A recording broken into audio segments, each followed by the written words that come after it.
ଏତେ ଖରାରେ ଆମେ ଦି ଜଣ ହଠାତ୍ କୁଆଡ଼େ ବାହାରିଲୁ ଜାଣିବା ପାଇଁ ଭିଡ଼ିଓଟିକୁ ଲାଷ୍ଟ ପର୍ଯ୍ୟନ୍ତ ଦେଖନ୍ତୁ। ହଠାତ୍ ଭୁବନଙ୍କର କଲ୍ ଆସିଲା କି ଗେଲି କ'ଣ ଲସି ପିଇବାକୁ ଯିବା କି? ମୁଁ ତ ଶୁଣିକି ମୋ ମନ ପୁରା କୁଣ୍ଢେ ମୋଟ। ମୁଁ କହିଲି ହଁ ଚାଲ ଯିବା। ତାପରେ ଆମେ ଦି ଜଣ ବାହାରି ପଡ଼ିଥିଲୁ ଲସି ପିଇବାକୁ ଯିବା ପାଇଁ।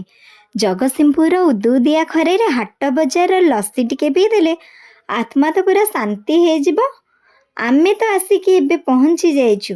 ଦେଖନ୍ତୁ କେତେ ସୁନ୍ଦର ଭାବରେ ଲସିକୁ ସଜେଇ ଦେଉଛନ୍ତି, ପୁରା କାଜୁ ଚେରି ରାପିଡ଼ ଦେଇକି।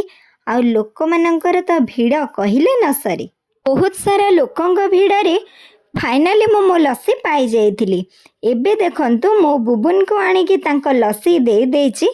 ତାପରେ ଆମେ ଦି ଜଣ ପୁରା ଚିୟର୍ସ କରିକି ଲସିକି ଏନ୍ଜୟ କରିଥିଲୁ। ମୋ ରିଆକ୍ସନ୍ ଦେଖି ଆପଣମାନେ ଜାଣିପାରିବେ ଲସିର ଟେଷ୍ଟ କେତେ ଫାଣ୍ଟାଷ୍ଟିକ୍ ଅଛି।